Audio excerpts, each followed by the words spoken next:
Hello everyone, welcome back to my channel.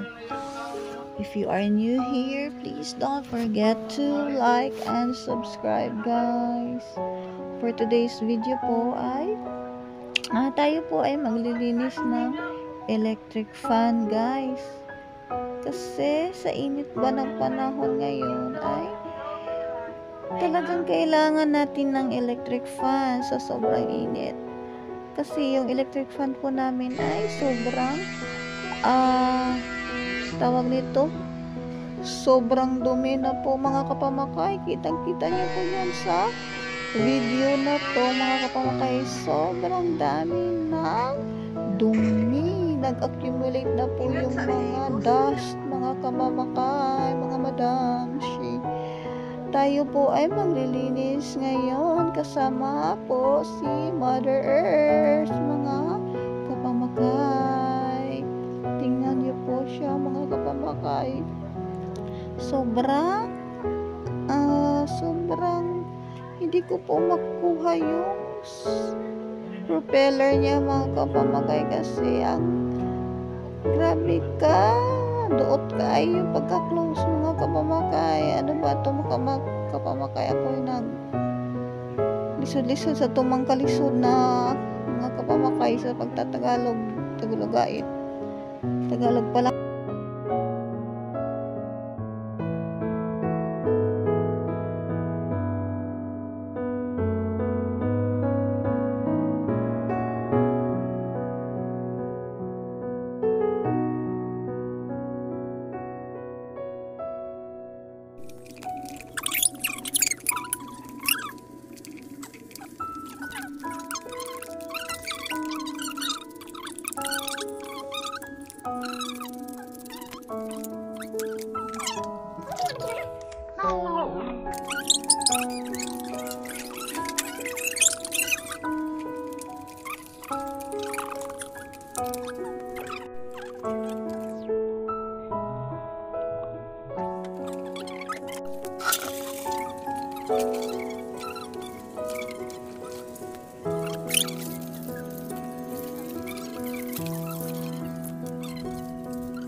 you.